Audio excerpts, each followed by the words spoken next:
Well, we've had a bit of information from our colleagues at BBC Sport about why Diogo Jota and his brother were driving. Jota apparently had undergone minor surgery recently, so doctors had advised him against flying. Now, as a result, he was planning to return to Liverpool for pre-season training due to start on Monday by ferry. And this is understood to have involved him travelling by car from Porto to get to a ferry from Santander in northern Spain. Now, Zamora, close to the Portuguese border, is around 190 miles from Porto and a similar distance from the port. So it does seem that that is why Diogo Jota and his younger brother were travelling by car at that time. Let's talk now to Beth Lindop, who's a Liverpool Football Club correspondent for the ESPN network. Beth, thanks very much for being with us.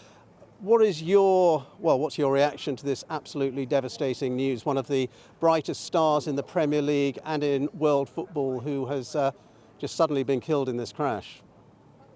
Yeah, well, I think first of all, it's just absolutely shocking. You know, when we heard the news this morning, it just felt totally surreal. And even having had the whole day to process it, it still feels...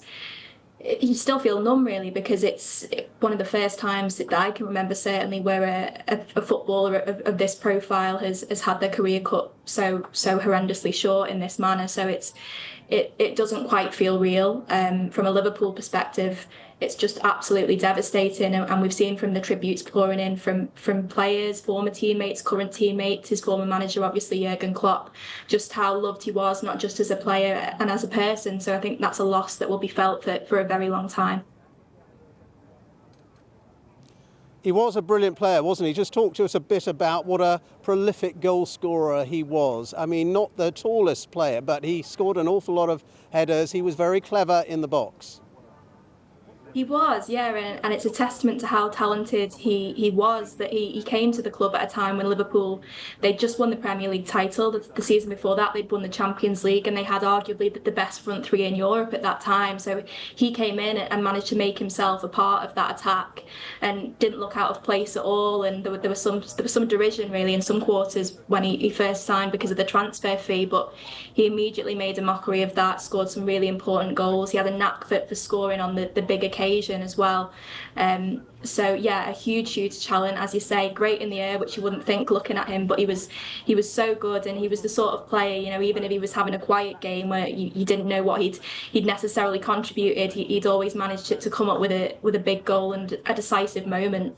So a really gifted athlete at the very top of his game.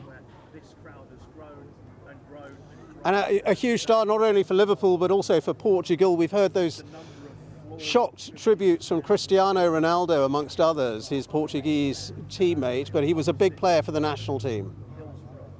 He was, yeah, and again, coming through it at a time where Cristiano Ronaldo, as you mentioned, was the ultimate star of that team, and so many other talented players in that Portuguese setup, but he was a key part of that team as well, which speaks volumes about his talent. And yeah, obviously won the Nations League with them a few weeks back. Would you imagine have been a real important player for them at the World Cup next summer? So again, it's just incomprehensible, I'm sure, for fans of the national team, the Portugal national team, that he's not going to be around anymore to score those goals and be such a hugely decisive part of the team. All right, Beth, thank you very much indeed. That's Beth Lindop, LFC correspondent for the network ESPN.